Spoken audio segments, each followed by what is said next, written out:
Annie, explique-nous d'où vient cette passion-là pour la fourrure. Comment c'est arrivé dans ta vie? Dans le fond, j'ai été parachutée dans la fourrure parce que quand j'ai fait l'école de mode, moi, je voulais travailler dans une grande industrie, mais je ne trouvais pas de travail. Et c'est une dame qui avait commencé à faire des vêtements de fourrure avec du cuir, du jeans, elle mélangeait toutes sortes de choses, mais pour les enfants. Ah oui? Puis, elle m'aimait beaucoup parce qu'elle m'avait vu travailler, puis on s'entendait très bien. Alors, elle est venue me chercher, puis j'ai commencé comme ça.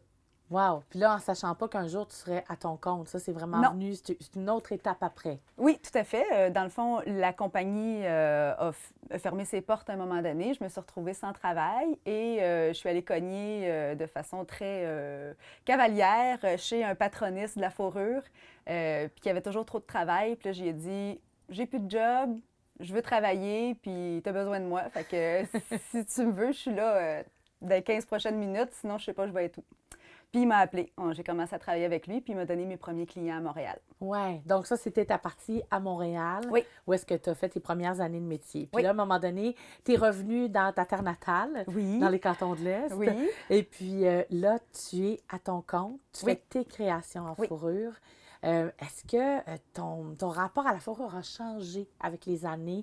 Ou est-ce que tu as les mêmes idées qu'avant, mais comment c'est venu? Ah non, ça change tout le temps avec des nouvelles techniques aussi. Dans le fond, c'est mes clientes un peu qui à un moment donné, m'apportent des nouvelles idées, des nouveaux défis. Je me suis retrouvée à travailler le cuir, à travailler le jeans, à travailler avec toutes sortes de matériaux que je connaissais pas vraiment. Puis, j'aime pas avoir des limites. Alors là, je me suis mélangé tout ça. Je me suis mis à faire des collets aussi avec des bouts de cravate, avec des foulards, avec tous les matériaux qui me tombaient sous la main, dans le fond. Fait que c'est très excitant. J'aime beaucoup la fourrure. Dans le fond, la base est toujours en fourrure.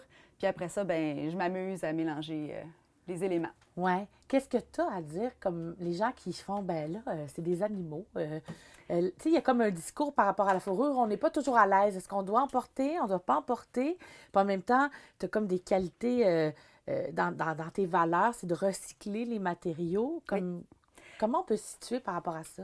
Euh, Moi, c'est sûr que j'ai mon opinion propre par rapport à la fourrure. Je suis pas mal à l'aise du tout de porter de la fourrure parce que ça fait partie de la nature. Ça reste dans la nature un coup qu'on n'a plus besoin, admettons, de porter notre... Admettons que notre fourrure est plus bonne ou quelque chose comme ça. Après ça, c'est biodégradable. Ça dure très, très longtemps. Un manteau de fourrure, ça peut durer jusqu'à 30 ans. On recycle même des manteaux qui ont 50 ans, qui ont été bien entreposés, c'est sûr, là. Donc, maintenant, on n'a plus grand-chose qui dure aussi longtemps. Alors, je vois pas pourquoi on ne serait pas à l'aise de porter de la fourrure. En plus que c'est tellement beau, c'est tellement chaud, c'est tellement doux. Moi, je vois juste des positifs, c'est sûr, là, pour la fourrure. Surtout que je l'utilise en grande partie recyclée. Alors, c'est une deuxième vie, c'est quelque chose qui existe déjà. On fait juste le prolonger l'expérience. Parlons de ton défi, parce que là, toi, tu es entrepreneur, tu es une Oui. artiste, tu es designer. Comment que ça fonctionne? Est-ce que toi, tu crées tes projets ou tu attends vraiment les mandats de tes clientes? Je fais un peu des deux. C'est sûr que, en premier lieu, j'attends les mandats de mes clientes parce que c'est là que je vais chercher mon argent. Mhm. Et à côté de ça, dans le fond, je veux proposer aussi ma vision. Je veux créer pour mon plaisir des accessoires, des petits foulards, des pompons, des choses comme ça que je peux vendre par la suite à des clients qui ne me connaissent pas encore ou qui ont envie de se laisser happer par ce que je fais. Oui. Puis quand tu parles de tes clientes, tu fais du remodelage. Oui. Explique-nous un peu ce que tes tâches.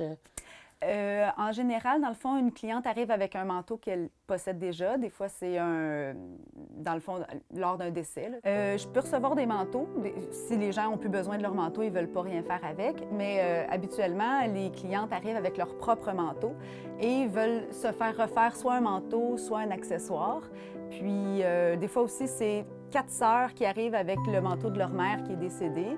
Puis, on sépare le manteau en 4, puis on fait justement 4 choses différentes pour que chacune ait un souvenir de leur mère. Ah ouais. Ça, c'est bien amusant parce que chacune a leur vision, puis chaque personne a vraiment leur façon de vouloir porter la fourrure. Il y en a qui veulent avoir un coussin, il y en a d'autres qui veulent avoir un sac à main, il y en a d'autres que c'est un autre genre d'accessoires, des guêtres ou des choses comme ça. Fait que moi, j'y vais beaucoup avec le besoin de chacun. J'essaie de connaître la cliente, savoir c'est quoi ses activités, qu'est-ce qu'elle aime.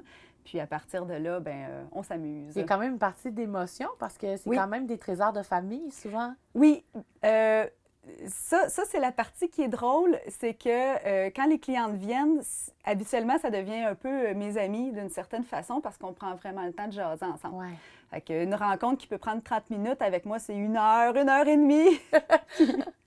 Fait que c'est le fun. J'ai énormément de plaisir à rencontrer les gens. Je pense que c'est le côté que je préfère de mon métier. C'est pas de travailler la fourrure, c'est de jaser avec les clientes, finalement. Ouais, qui ont accès aussi à ce que tu crées. Est-ce que tu es comblée comme artiste? Est-ce que tu dis tous les jours que tu t'accomplis ou tu es encore à la recherche de quelque chose que tu aimerais à un moment donné comme faire naître, là? Avec cette passion pour la fourrure, les matières recyclées. Oui, oui. Bien, je pense que je vais toujours être un peu à la recherche de momentum ou probablement que tous les artistes sont comme ça aussi, là. À chaque fois qu'on arrive quelque part, on veut déjà se rendre au prochain pas. Puis c'est ce qui est excitant aussi, c'est de se dire que je veux toujours aller plus loin. Mais oui, il y a plein de petites choses qui m'attendent puis que je veux atteindre déjà là. Oui. Fauve Fourrure, donc Oui. on peut trouver sur Facebook. Oui, sur Facebook. Fauve Design sur Internet. Oui. Puis sinon, bien, on peut aussi me rejoindre par téléphone sur rendez-vous. Évidemment. Ça me fait plaisir de rencontrer les gens. Bien, nous autres aussi, ça nous a fait plaisir de te rencontrer. Annie, on te souhaite plein de créations, plein d'inspiration. Puis en attendant, les manteaux qui traînent, vous ne savez pas comment faire? Oui! On te les amène, hein? Absolument! Oui, on s'amuse! Merci beaucoup. Merci!